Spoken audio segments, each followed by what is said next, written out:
아주 가난하게 사는 쥐 부부가 있었습니다. 그러던 어느 날 끼니 걱정을 하던 남편 쥐가 아내 쥐에게 물었습니다. 여보, 이제 양식이 얼마나 남았어?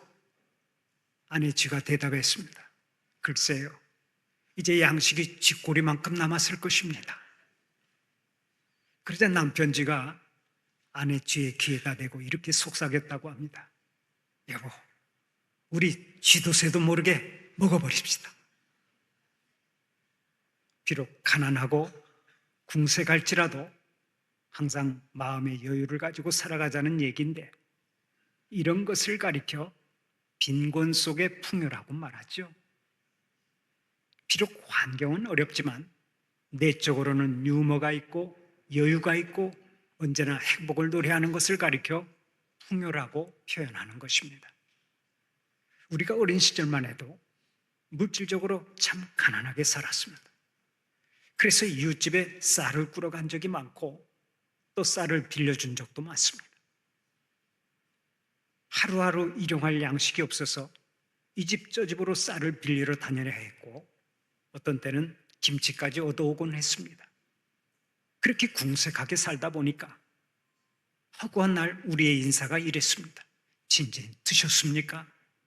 식사는 하셨습니까? 미국 사람들처럼 굿모닝, 좋은 아침입니다. 부대부터 눈, 좋은 오후입니다. 그렇게 인사하면 얼마나 좋습니까? 그런데 우리 민족은 항상 밥은 드셨습니까? 식사는 하셨습니까? 하면서 인사를 나누었습니다. 식사뿐만이 아닙니다.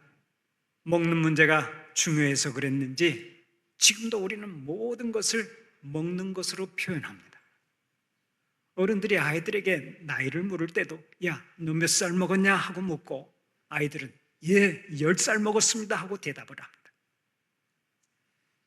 더위에 지쳤냐 하는 말도 너 더위 먹었냐 하고 말을 하고, 부정을 저지른 사람을 향해서도 그 사람이 몽땅 해먹었다고 합니다 이렇게 표현을 합니다. 심지어 화장을 할 때도 화장이 잘 된다는 말을 화장빨을 잘 먹었다 이렇게 말을 하고, 누가 욕을 하면 욕도 먹는다고 말을 하고, 겁도 먹는다고 말하고, 마음도 먹는다고 말하고, 주먹도 한 방 먹는다고 말하고, 모든 것을 먹는 것으로 표현합니다. 그리고 가족 구성원이 몇 명이나 되는가를 말할 때도 식구는 얼마나 됩니까? 먹는 입은 얼마나 됩니까? 하고 묻습니다. 모든 것이 먹는 데 집중되어 있어서 말을 먹는 것으로 표현하는 것들이 아직도 많이 남아 있습니다. 그런데 오늘 우리의 조국 대한민국이 어떻게 변했습니까? 옛날에 비하면 우리는 다 왕부자들입니다. 요즘 말로 하면 찐 부자들입니다. 우리나라가 얼마나 잘 먹고 잘 사는지 한 해 동안 음식물 쓰레기 처리 비용만 1조 원 이상이 들어갑니다. 우리가 먹고 버리는 음식물 쓰레기 처리 비용이 얼마나 많이 들어가는지 짐작이 가죠. 이렇게 우리는 풍성한 가운데 살고 있습니다. 여기에다가 휴대폰 있지, 텔레비전 있지, 냉장고 있지, 세탁기 있지, 건조기 있지, 에어컨 있지, 컴퓨터 있지, 자가용 있지, 김치냉장고 있지. 말을 하자면 하루 종일 해도 부족할 판이에요. 또 마음만 먹으면 고속열차도 타고 고속버스도 타고 비행기도 탈 수 있습니다. 옛날과 비교하면 부자도 보통 부자가 아닙니다. 여기에다가 우리나라는 현재 세계 제10대 경제대국으로 우뚝 서 있습니다. 우리가 바라던 목표를 다 이루었습니다. 우리의 꿈이 다 이루어진 것입니다. 그런데 우리 가운데는 죽겠다고 아우성치는 사람들이 많습니다. 오히려 불행하다고 말하고 궁핍하다고 말하고 허무하다고 말합니다. 갈수록 살기가 힘들고 각박하다고 말합니다. 여러분, 우리 사회가 왜 이렇게 되었습니까?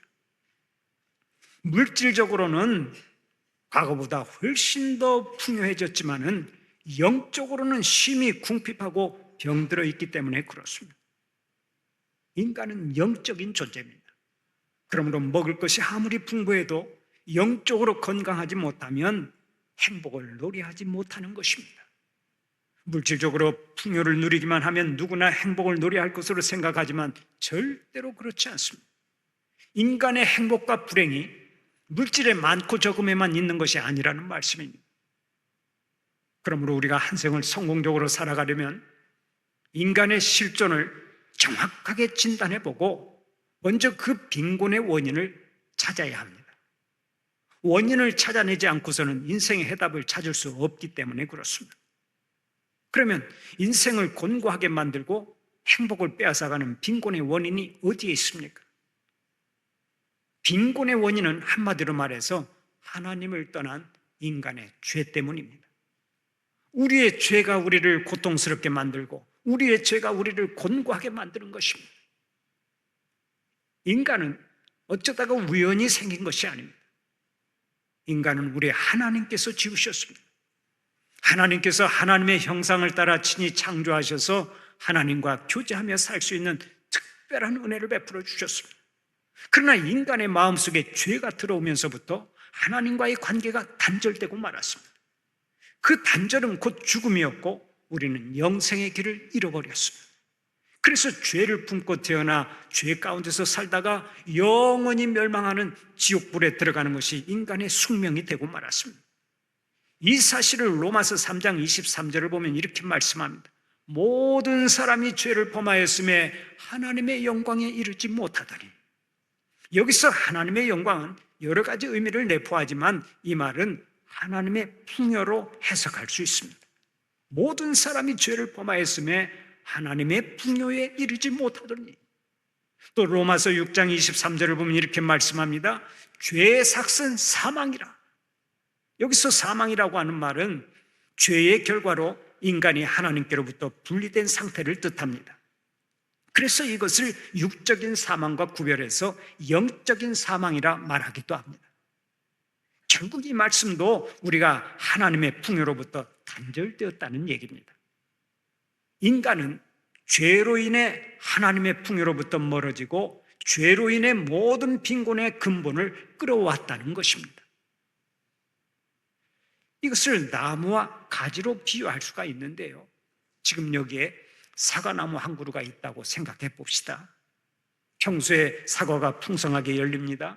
그런데 어느 날 제가 이 사과나무에서 가지를 잘라냈다고 해봅시다. 그러면 나뭇가지가 어떻게 되겠습니까? 잘려나간 나뭇가지는 아직 푸른 이파리가 달려있고 아름다운 꽃이 달려있다 할지라도 그 가지는 이미 죽은 거예요. 시간이 흐를수록 메말라가고 결국은 완전히 생명력을 잃어버립니다. 바로 이것입니다. 나뭇가지가 나무의 본체에서 떨어져 나가면 그때부터 불행이 시작되는 것처럼 인간은 모든 풍요의 근본이 되신 하나님께로부터 분리가 되는 순간 빈곤해지고 죽어가는 것입니다. 그런 의미에서 우리는 물질적인 문제나 육신적인 문제를 놓고 고민하기 전에 먼저 영적인 문제를 놓고 고민해 보아야 합니다. 내 영혼의 현주소가 어디에 있는지를 먼저 살펴보아야 한다는 말씀입니다. 많은 사람들이 영적 빈곤에 대해서는 관심을 두지 않고 오로지 육적인 빈곤만 붙잡고 늘어집니다. 그러다 보니까 진정한 만족이 없는 것입니다. 잊지 마십시오. 육적인 빈곤보다 더 심각한 것은 영적인 빈곤입니다. 육적인 빈곤이라고는 눈꼽만큼도 없을 것처럼 보이는 사람들이 자신의 삶에 만족하지 못하는 것을 보면 그것을 확인할 수 있지 않겠습니까? 우리가 아는 대로 로마의 네로 황제는 천하를 지배했던 사람입니다.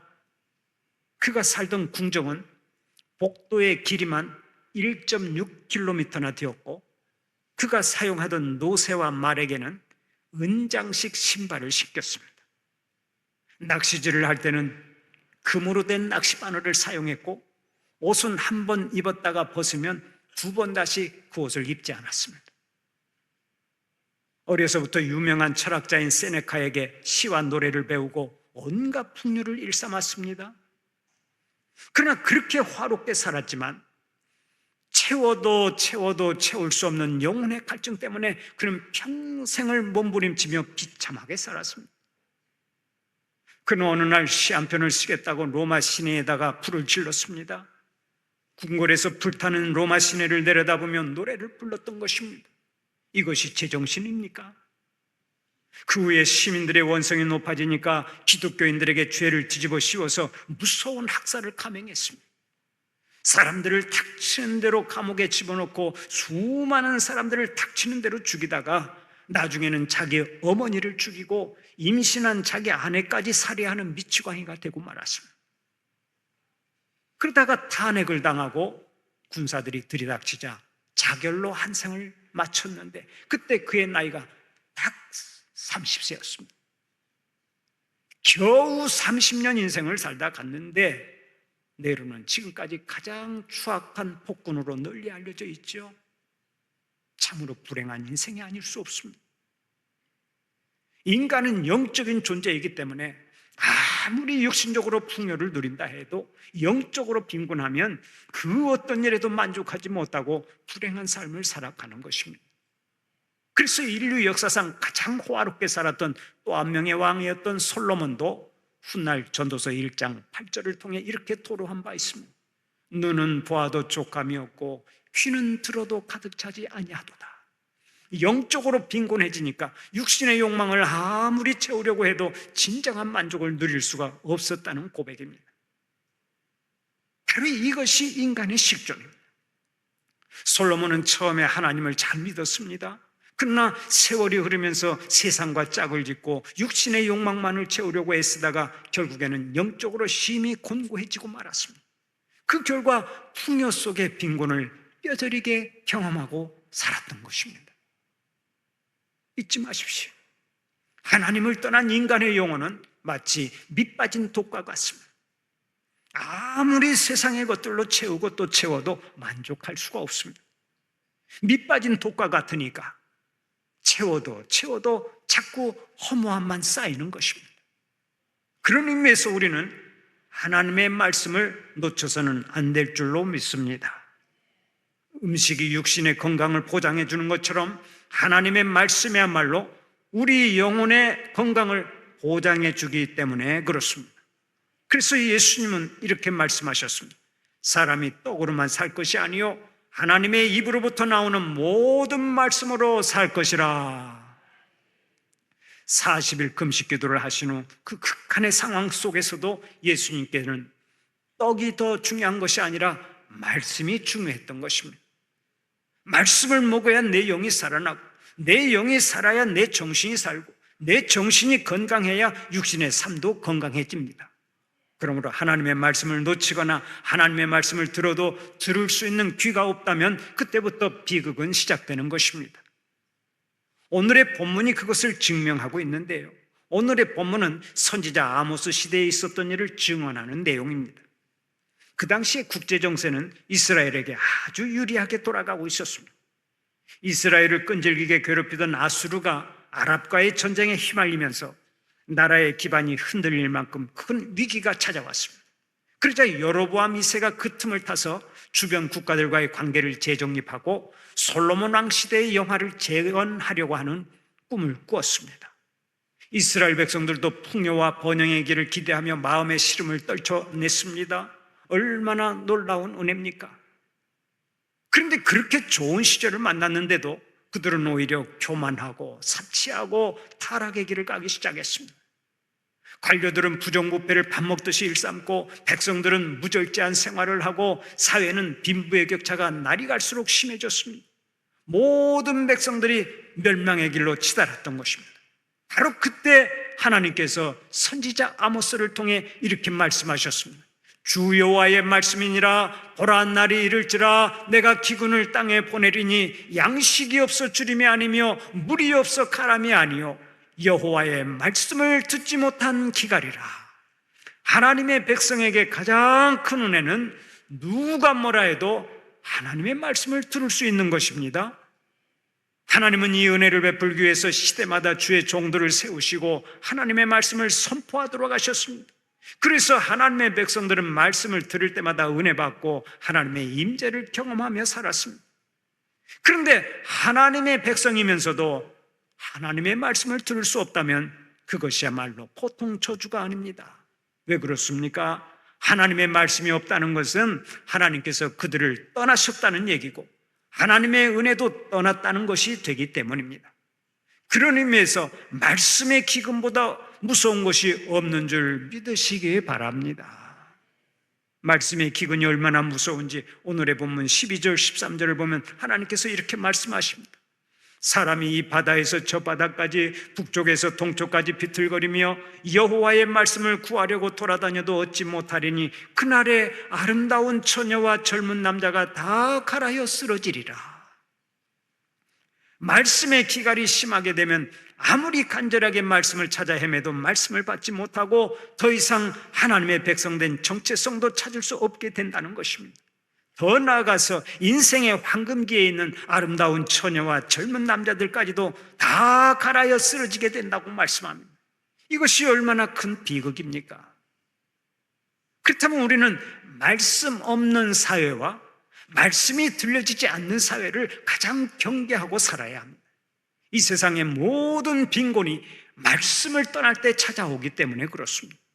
전쟁이 일어나고 인생이 고통스럽고 살기가 힘들고 환난과 질고가 찾아오고 가난과 빈곤이 계속되는 현실을 단순하게 해석하면 안 됩니다. 모든 환난과 빈곤의 근본적인 원인은 하나님의 말씀을 듣지 못해서 오는 거라고요. 잊지 마십시오. 말씀이 떠나면 하나님이 떠나신 것이고 하나님이 떠나시면 모든 은혜가 떠나는 것입니다. 그런 의미에서 하나님의 말씀을 들을 수 있다는 것 자체가 놀라운 은혜요 복인 줄 믿으시기를 바랍니다. 한번 따라서 해봅시다. 하나님의 말씀은 듣는 것 자체가 은혜다. 듣는 것 자체가 복이다. 아멘입니까? 지금도 여러분이 하나님의 말씀을 듣습니다마는 그 하나님의 말씀을 듣는 것 자체가 은혜요 복인 줄 믿으시기 바랍니다. 그런데 또 하나의 문제가 있습니다. 하나님의 말씀을 들려주어도 그 말씀을 제대로 받지 않고 믿지 않는 것이 문제입니다. 예배당에 나와 말씀을 들으면서도 그 말씀을 하나님의 말씀으로 받지 못하고 믿지 못하는 사람이 있습니다. 듣기는 들어도 듣지 못하고 듣기는 들어도 믿지를 못하는 거예요. 얼마나 큰 비극입니까? 또 어떤 사람은 하나님의 말씀이 자기에게는 해당이 되지 않고 다른 사람에게만 해당된다고 생각합니다. 아이고, 저 말씀은 그 집사님이 들어야 하는데, 저 말씀은 내 남편이 들어야 하는데, 저 말씀은 내 아내가 들어야 하는데, 하필이면 오늘따라 왜 내 아내가 서울에 있는 딸네 집에 갔지? 말씀은 언제나 하나님께서 내게 주시는 말씀으로 받아야 하는데 항상 다른 사람이 들어야 할 말씀으로 받아들입니다. 사실은 이런 사람도 이미 말씀의 기근이 든 성도라고 할 수 있습니다. 한 크리스찬 부부가 대판 싸움을 벌였습니다. 화가 난 남편은 서재로 들어가 문을 꽝 닫았습니다. 그 컴퓨터에서 인터넷 서점에 들어가 책을 둘러보았는데 거기서 남편은 책 목록을 돌아보면서 마음을 달랬습니다. 그런데 갑자기 눈에 확 띄는 책이 한 권 보였습니다. 제목이 아내 안에 하나님이 없다라는 책이었습니다. 그때 남편이 무릎을 탁 치면서 그래, 바로 이 책이야. 내 아내가 꼭 읽어야 할 책이라고 하면서 남편은 그 책을 즉시 주문을 했습니다. 몇 주 후에 책이 배송되었고 남편은 그 책을 아내에게 불쑥 내밀었습니다. 이 책을 읽고 좀 변해보시오. 그런데 그 책을 받아든 아내가 제목을 읽어보고는 즉각 이렇게 말했습니다. 이 책은 당신이 읽어야 할 책인 것 같은데요. 남편이 그 책을 받아들고서 제목을 다시 한번 살펴보니까 아내 안에 하나님이 없다가 아니라 내 안에 하나님이 없다라는 책이었습니다. 미국의 필립 얀시 목사님이 쓴 내 안에 하나님이 없다라는 책인데 남편이 그만 띄어읽기를 잘못했던 것입니다. 얼마나 무안했겠습니까? 상대방 탓할 것이 아닙니다. 항상 내 안에 하나님이 없고 하나님의 말씀이 없는 것이 문제입니다. 그렇다면 오늘 여러분의 현 주소는 어디입니까? 하나님의 말씀으로 항상 충만하여 살아가십니까? 하나님의 말씀이 삶의 기준이 되고 있습니까? 하나님의 말씀에 절대 순종하며 살아가십니까? 여러분 잘 기억하십시오. 이 세상에서 가장 무서운 기근은 말씀의 기근입니다. 말씀의 기근이 일어나면 모든 것이 어두워지기 때문에 그렇습니다. 말씀의 기근이 찾아올 때 내 마음도 어두워지고, 말씀의 기근이 찾아올 때 내 가정도 어두워지고, 말씀의 기근이 찾아올 때 이 사회도 어두워지고, 온 세상이 다 어두워지는 것입니다. 기독교 역사를 보면 구약의 말라기 시대 이후에 예수님이 이 땅에 탄생하시기까지 약 400년간의 침묵의 시간이 있었습니다. 그때는 선지자의 활동도 완전히 중단되었고, 그로 인해 계시의 말씀도 사람들에게 선포되지 못했습니다. 그 결과 어떻게 되었습니까? 말씀 선포가 중단된 그 시기가 인류 역사의 가장 어두운 시기가 되었습니다. 세상이 아무리 발전하고 지식이 넘쳐나도 세상은 우리를 구원할 수 없는 것입니다. 투자론을 강의하는 유명 대학의 한 교수가 있었습니다. 그의 강의는 늘 인기가 있었습니다. 항상 사람들은 몰고 다녔습니다. 그런데 그 교수가 한 초청 강연장에서 그렇게 잘하던 강의를 망친 적이 있습니다. 왜 그런 줄 아십니까? 자신이 새들어 살고 있던 집 주인이 청중 속에 딱 앉아 있었기 때문입니다. 부자가 되는 비결을 가르쳐주는 교수가 사실은 남의 집 새빵살이를 했는데, 그 새빵살이 하는 집에 주인이 와서 그 자리에 앉아 있으니까 어떻게 강의를 제대로 할 수 있었겠습니까? 세상은 우리에게 인생 승리의 비결을 가르쳐 줄 수가 없어요. 세상 사람들은 영적으로 빈곤한 자들이기 때문에 우리들에게 풍요한 삶을 사는 비결을 가르쳐 줄 수가 없다고요. 그래서 미국의 프란시스 셰퍼 목사는 그에 쳐서 그러면 우리는 어떻게 살 것인가라는 책에서 이렇게 말하고 있습니다. 우리는 하나님의 말씀으로 돌아가야 한다. 하나님의 말씀으로 돌아가야 한다. 그렇습니다. 하나님의 말씀이 인생의 해답입니다. 말씀대로 사는 것이 인생 승리의 비결입니다. 말씀대로 사는 것이 인생 성공의 비결입니다. 영적으로 건강하게 사는 비결이 말씀 속에 있고, 고난을 축복으로 바꾸는 비결이 말씀 속에 있는 줄 믿으시기를 바랍니다.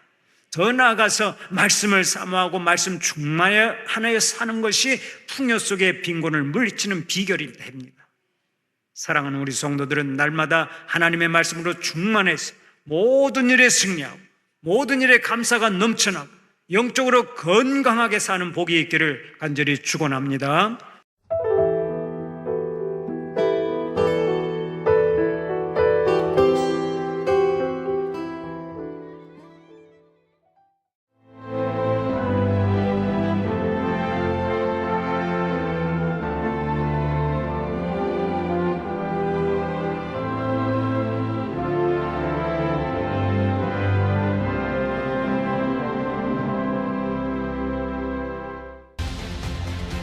대한민국에는 아주 오래된 길이 있습니다. 8,000년의 시간 속에 다듬고 보듬으며 지켜낸 생명의 길, 순천 갯발. 1,000년의 가치를 담아 오롯이 간직해온 치유의 길, 순천 서남사. 그 길 위에서 펼쳐지는 수많은 삶의 이야기들.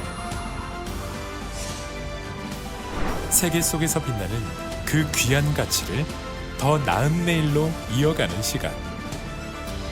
2025 순천 세계유산 축전.